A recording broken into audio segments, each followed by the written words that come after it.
Welcome, everyone. Thank you so much for listening to today's podcast. Chris Patterson will be talking about what it looks like to grow a team, invest in a team, what it looks like to hire good people, to keep them, and ultimately what it looks like to have good company culture and how to get that.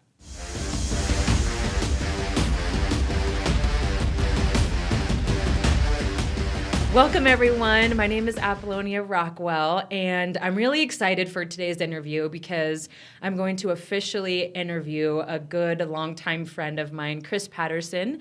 And Chris is an operations manager at 1888 Industrial Services. They have roughly 500 plus employees. But I knew him before then when he was the operations manager at a firm, Oilfield Services. How many employees did they have? Towards the end there. Towards the end, I think we got out of the downturn about 128. And when you started? Okay. When we started, we were roughly right under 200. Wow. Okay. All right. So I know we've known each other for quite some time, but I still have specific questions for you. Like, you've done a lot. We haven't really ever talked about these things directly. So that's what I'm excited for is one thing that I noticed from you at a firm. We worked there. I worked as the safety department. We worked a little bit with operations. You were in operations. Take me through that journey. Like, what was their culture like when it first started versus towards the end? You know, that's when I met you. And what always stood out to me is you guys had a strong culture and understanding that no company is perfect. You know, there's ups and downs, but I mean, for the most part, you guys had an amazing culture. And I really genuinely thought that people were bought in. And what I noticed that there were strong relationships at that company. There were people that, you know, hung out outside of work. Like people had invested in other coworkers' families. I know that you were heavily involved with your crews and their friends and their families, and you knew their wives, and you were really involved with that company. And then I saw you bring that culture and mindset over to 1888, and you guys have done just an amazing job. So, I mean, what did that culture look like when you started at a firm? And so essentially, just kind of, I guess, backing up on all of that. Before we were bought out, I worked for Schneider Energy Services. Schneider was the family-type company that brought that culture that I continued to push forward.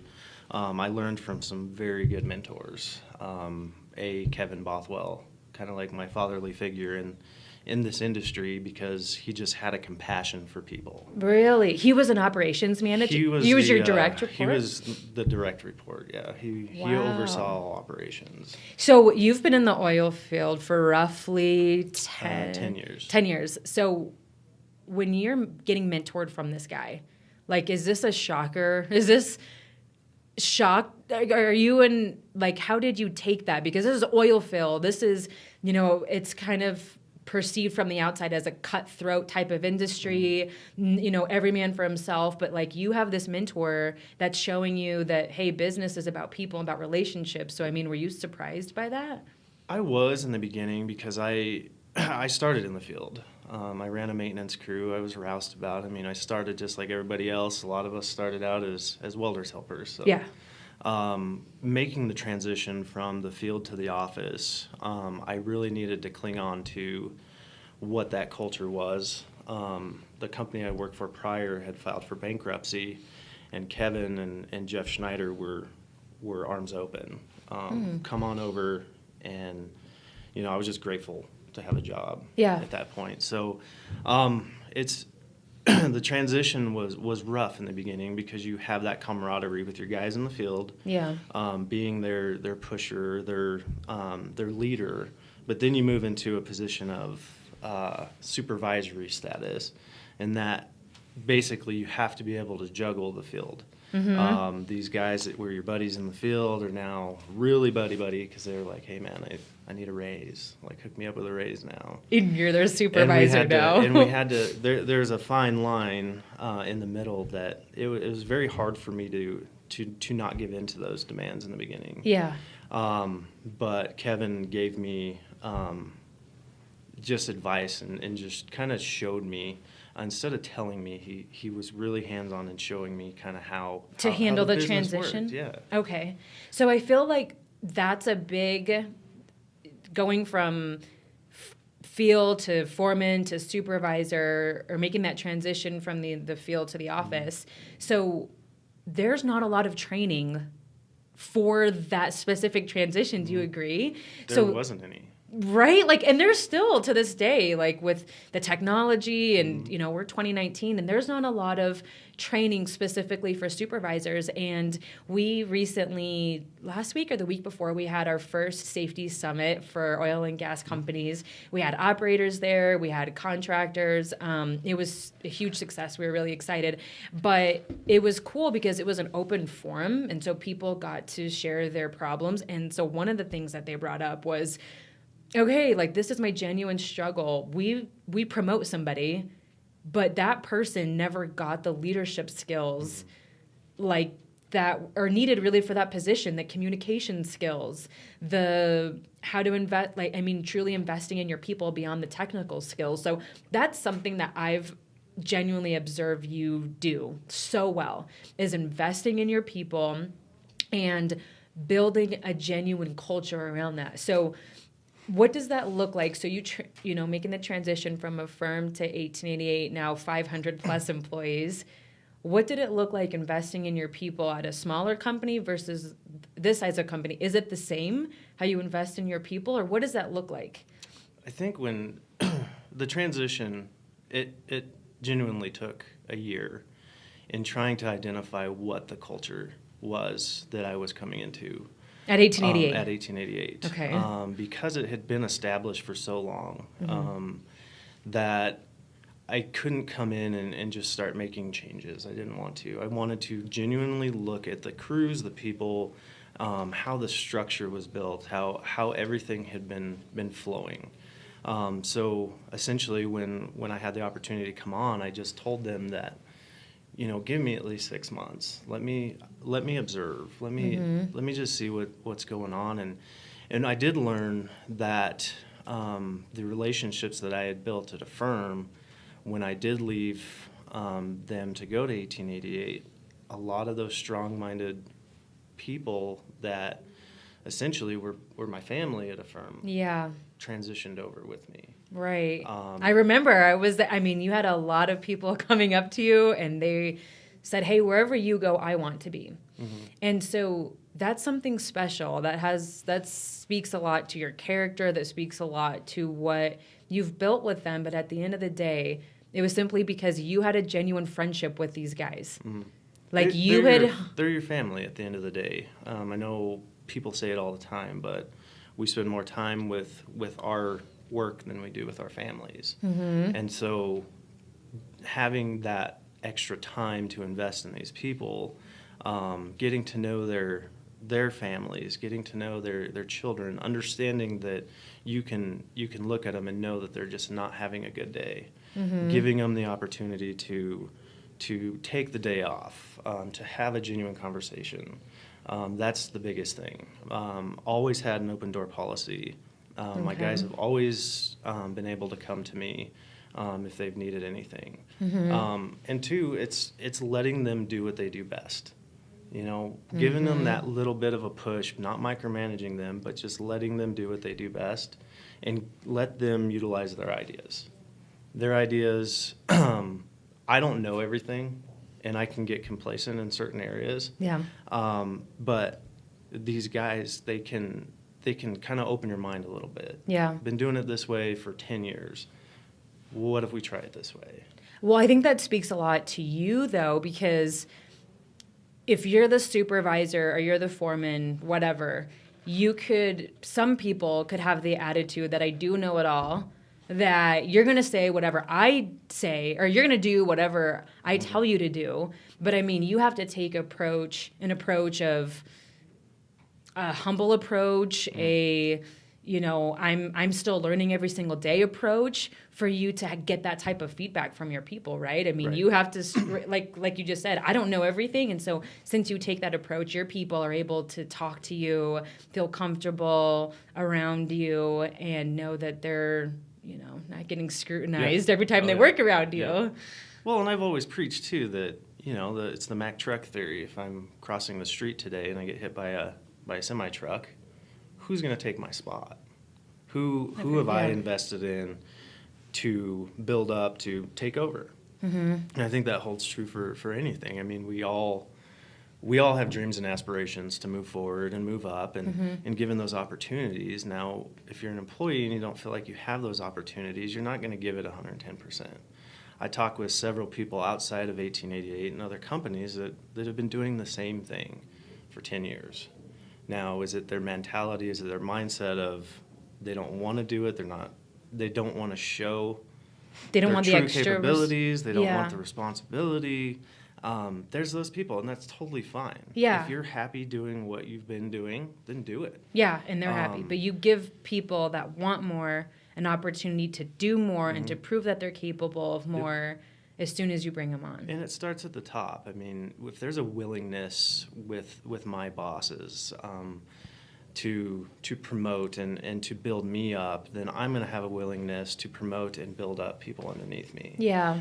One thing that I did learn, and I'm still learning, is instead of a top-down kind of a structure, I'd like to shift that to a bottom-up, where we're now taking more ideas and more constructive criticisms from the field upward. What do they see when they show up to work that day? Like what's their biggest complaint? What are they most happy about? Like, I know not everybody's going to have a perfect response, and we don't have suggestion boxes in our crew trucks, but if we did, what would those suggestions say? Yeah. Those are the type of things that I think about. Well, and you keep your communication open to where you don't need, this is just my observation of working with you over these last couple years, is your phone is obviously on 24/7. And so your people feel comfortable calling you at any time. They feel safe confiding in you, saying, hey, I'm unhappy in this area, or I'm having a frustration with this coworker or this person. So, I mean, like, people feel good and safe coming to you about any concern. So, like, that's also a big step, too. Yeah. No, I definitely would hope that with anybody. It doesn't even have to be a direct employee. I mean, I want to be that outlet for anybody. I need outlets. People need them. Communication is 100% key, especially in any business, especially in this business. The customers we work for are all different. You build mentalities with different customers. Like, we've got one that's 100% safety-minded, and then you've got others that are new, and they're still trying to identify their culture. And when you're picking and choosing your teammates, you want to integrate both because you're getting good on one side and you're getting guys that are trainable on the other. And it's just being able to identify these individuals and make sure that they know every day, like, that they're doing a great job.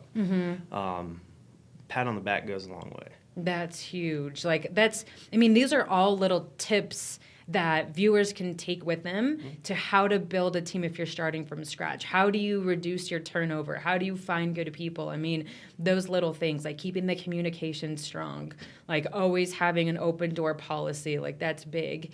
Not scrutinizing somebody that's coming to you, with a problem, like just always being there for them.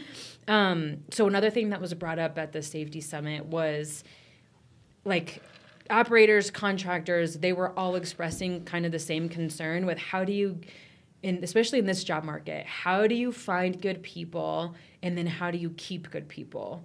So, I mean, what has been your experience with that? Because especially with today's job market, I mean, it's been, like, it's tough, right? It's extremely tough. We're probably in the most volatile industry in the state. I mean, we're constantly being attacked. We're constantly being pushed, but I guess if I needed to look at it, I'd say being the most regulated, being the most safety conscientious industry, we do a pretty dang good job. And people don't see that. And I guess going back to your question, like, how do you find good people? I think good people find you. And oh my gosh, that's so good. Yeah. To open your eyes to those people that are genuinely there to do better for you. I'm constantly doing better for my bosses. My employees are doing better for me. But at the end of the day, like, the good people will find you. Because of reputation, because of not even so much the company's reputation. I mean, that's a big part of it too, but you're just saying like your reputation and the leadership. Is that what you're saying? Yeah. Like the leadership's reputation at that company is what's essentially going to draw people in, and other happy employees are going to tell their guys or their friends like, hey, this is an amazing place to work. Like I get taken care of. So that's kind of what I think when you're saying people will find you. It's because good people. And that too, I mean, that holds true. Don't ever put your blinders on, because you don't know exactly what you have unless you invest, right? You've got to invest in the people, every one of them. And the ones that stand out and the ones that want to do better will always be right in front of you. And they're going to be mentoring other people. So it does work. I've always believed that one person can influence three. That is so good. Once That's you so start true. doing that, it starts going down the line. And I mean, it's been that way in my life. And so I want to take my good fortunes, and I want to be able to show that to other people and say, this is where I was, this is where I am. Now what's the next step? I got to continue to push myself. And in pushing myself, I'm pushing my guys. You're pushing everyone around you. Yeah. So, I mean, that answers kind of both questions is how do you find good people? One, if you have a good company culture, you're going to attract the right people. And then it answers the question of how do you keep good people is by continuously investing in them. So how do you take somebody, so say that you have, I don't know, say that you're working with 6 people and they don't have any leadership skills, they don't have any, or they're entry level, so they just haven't been invested in yet. So, I mean, how do you take somebody to the next level? Like, what does that look like for you personally? How do you develop those things? I guess at the end of the day, with that, the entry level type people, I don't like introducing them to the field aspect until they've gone through rigorous amounts of safety training. I mean, from where we've been at 10 years ago to now, it looks night and day. We're safetied out. Okay, so for people that aren't familiar with the oil field, what did it look like when you first started 10 years ago to what does the new hire orientation look like then, and what does it look like now? The new hire orientation 10 years ago is a handshake, sign the papers, you're out in the field.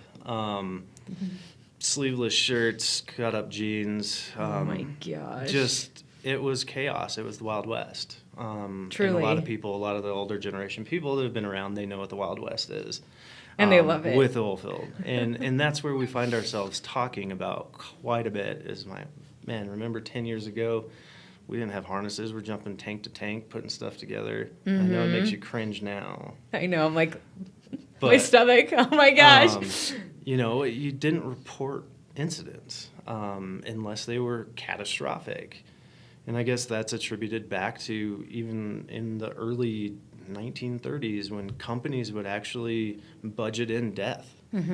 So making that transition to where we're at now, everything is reported.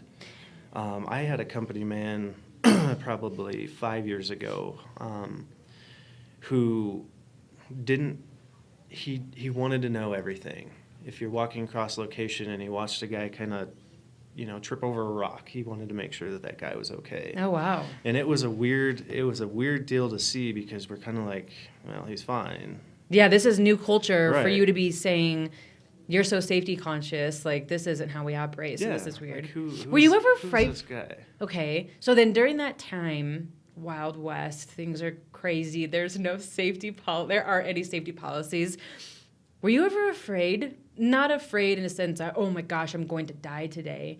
But I mean, did that ever concern you, or that was such the norm that it was like, no, this is no big deal? It was such the norm, but we were more focused then because we knew that there were risks, and yeah, like now we look at the different types of gloves. Back in those days, we had cotton gloves. Now there's 500,000 types of gloves for every situation. There's blood and, but you learned from that mistake you made. I've got scars on my hands and my arms from dumb things that I wasn't focused on. I was trying to rush through stuff.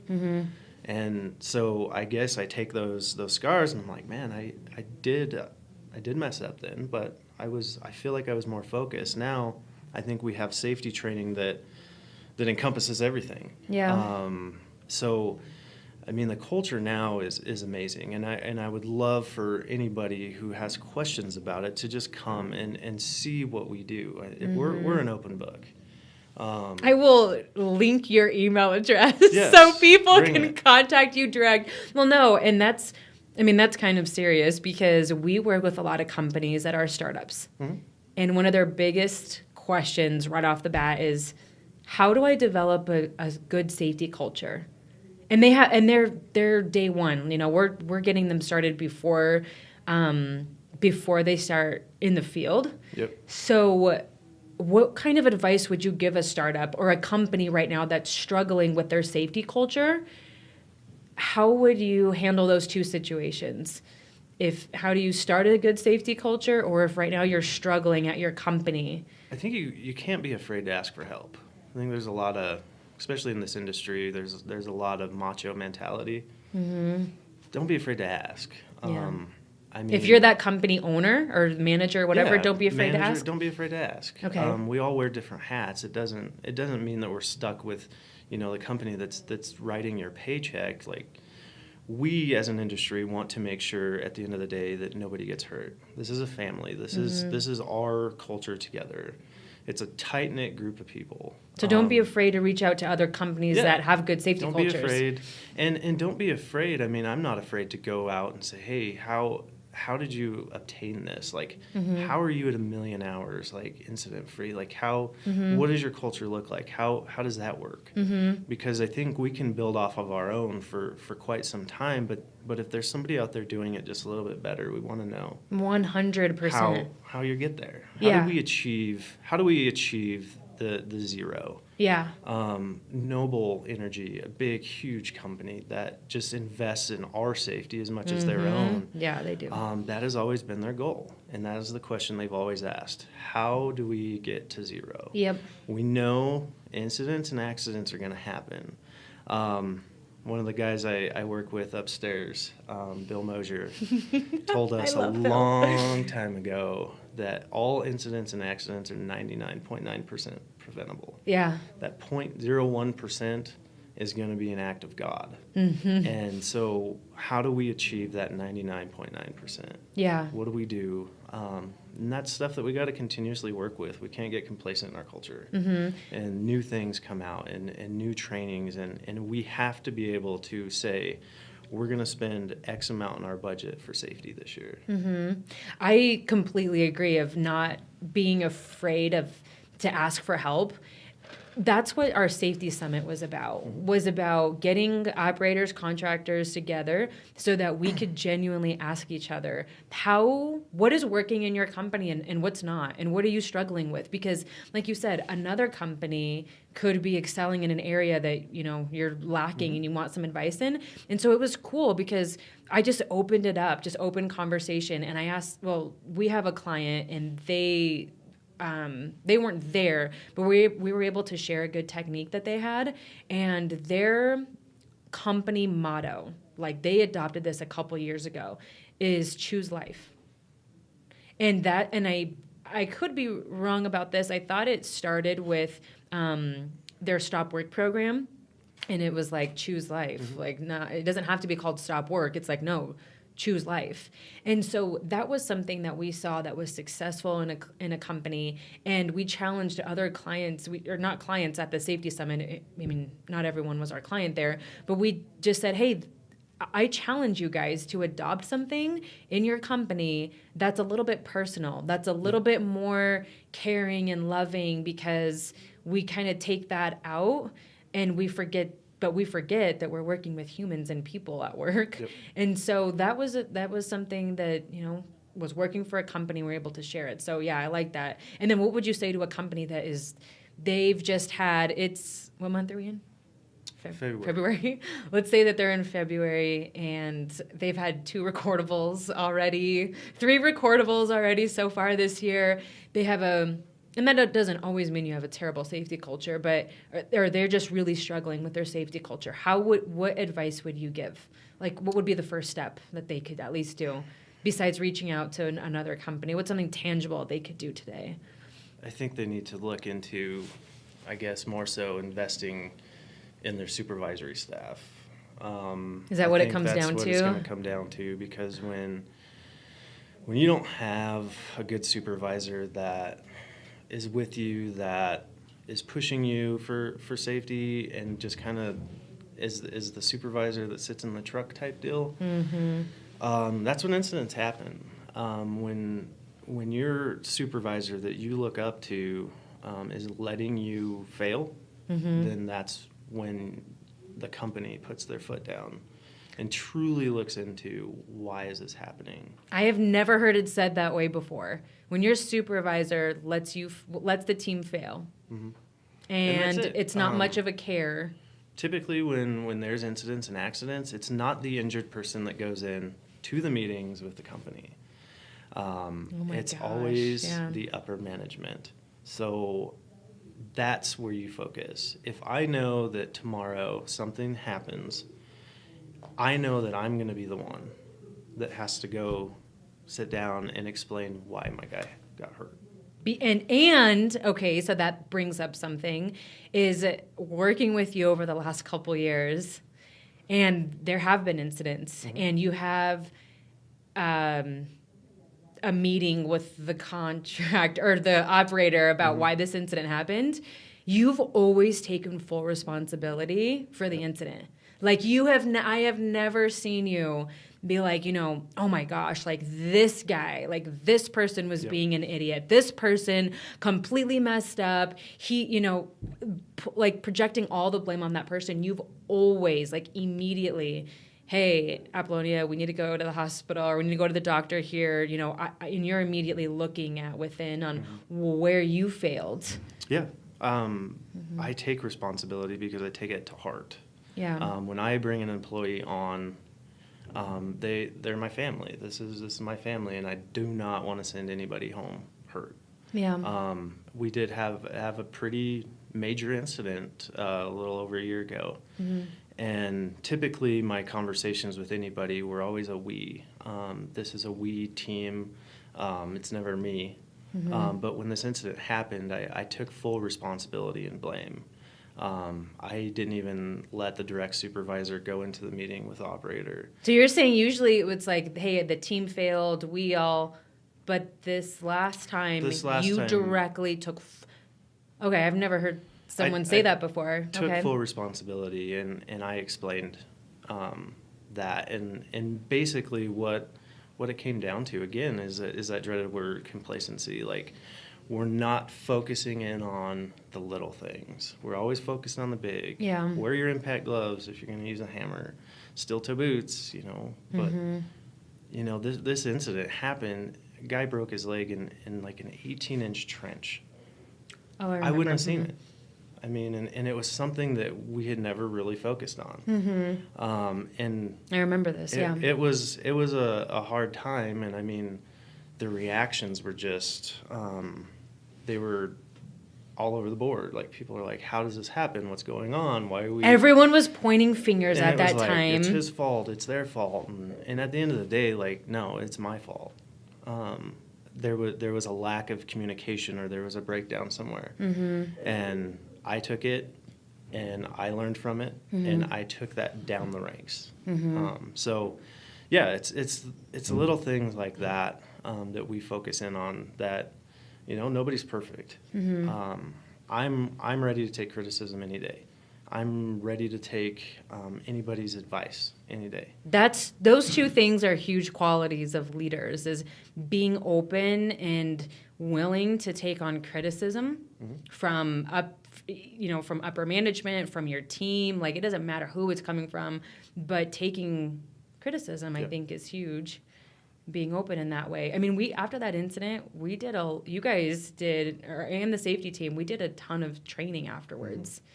Like, it wasn't And it's hey, continued. Yeah. So is that another thing? What happens if your company has an incident? Like, what are the right ways to handle it? The right ways of handling it would be just continuing on with the training. Don't just write it down on paper and make it look good for the operator. Don't tell them you're going to do this. Like, invite them in. Let them see what you are working on. I think at the end of the day, like, That's being very transparent with anybody. I wanted people to learn from this incident. And I know we've had so many different opportunities to just sit down and talk about it. Because somebody else, another company, another person, they're going to learn from it.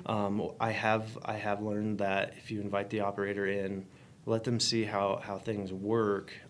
They may have some suggestions, or they may have, because we're all people at the end of the day, and that's it.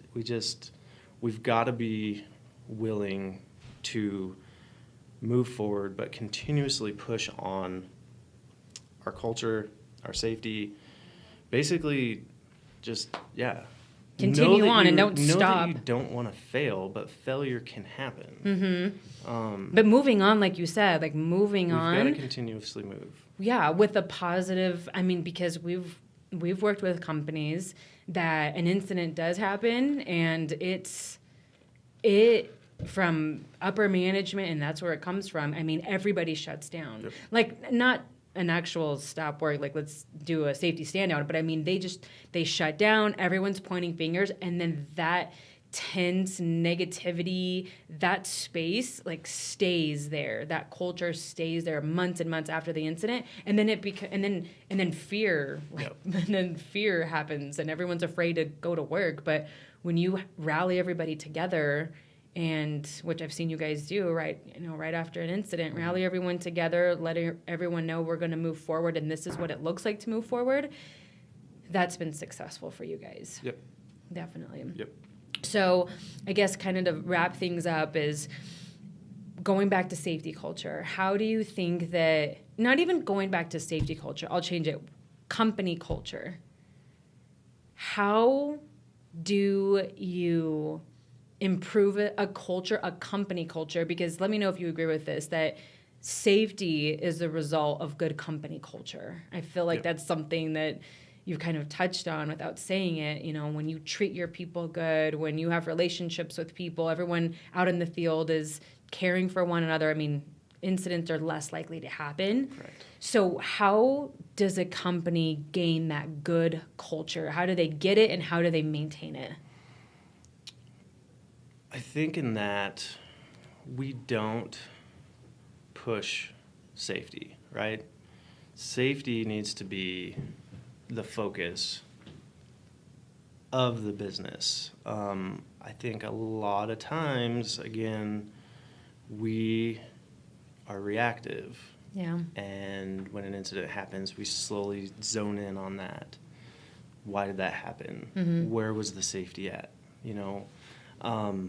Being able to have a conversation with the guys about, why do you think this happened? Mm-hmm. Like, what do you think went wrong? Where was the breakdown?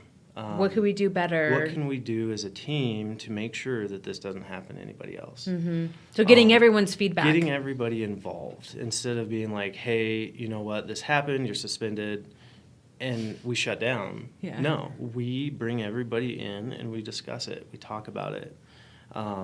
And also looking at toxic situations. If there's toxicity within your business unit, you've got to be able to identify it. Mm-hmm. You've got to be able to have that hard conversation. Mm-hmm. And you've also got to be able to replace people that are going to bring your business down. Mm-hmm. Do you think bad relationships and toxic environments are sometimes the cause of incidents? When you don't get along with people. Yeah, that, or if there's issues at home, like if you don't have open communication with your guys, you're not going to have a good safety culture. It starts at home before the guys get to work. If they're having a bad day, you got to work with these guys all day, and it's typically a male-dominated field operation. So there's a lot of testosterone out there. Oh gosh. And dudes are dudes. you know, sometimes we have that macho mentality, but Mm-hmm. being able to just be open, like, Mm-hmm. and to have the guys be able to just say, hey, man, I'm not having a good day. I had a Mm-hmm. fight with my wife last night. I just don't feel like I can focus. Mm-hmm. When you start that conversation and people are like, hey, where's Johnny today? Oh, man, he's, you know, his head's not in it. Mm-hmm. They learn that trust, and they're like, okay, well, shoot, I don't have to come in if I'm not feeling right. Yeah. Being able to just do That that. is huge. We can make do. Mm-hmm. I can make do with a 2-man crew like I do a 3-man crew. Mm-hmm. And if I know that somebody's not in the right mindset for the day, then that 2-man crew, I know, is going to end up doing everything the way they do Mm-hmm. safely. Yeah. Knock on wood, we've achieved a 1-year no recordable in our division. Mm-hmm. We've achieved so much, and we continuously are just trying to build this thing better, and make it to where we're actually earning everything. Yeah. Earning that work is the biggest thing to me. That, yeah. And your people feel it. They know it. They feel it. And when they, yeah, I think that when you guys are, it's like a momentum, you know, you start getting these small projects, larger projects, and like the people, don't you guys like get excited about getting awarded things and earning new things because they've done such a spectacular job in the past? I mean, it builds momentum, which ultimately builds great culture. Yeah. Right? Yep. Awesome. The guys know that you're fighting for them. Yes. At the end of the day, it ultimately comes down to your management team to make sure that you're getting work tomorrow. Mm-hmm. Last thing we want to do is hire a bunch of people and then just say, hey, we don't have any work. Yeah. Continuously pushing that envelope. Are we an oil and gas company? Are we a different company? What else can we do? Mm-hmm. You know, there's tons of other work out there. Mm-hmm. And if we've got to go mow lawns to keep the guys busy, we'll go mow lawns. You'll We'll do what we figure it gotta out do. for them. But going back to what you said, to close it, when your people feel and know that you're fighting for them, I feel like it's game over. Yep, it's game over.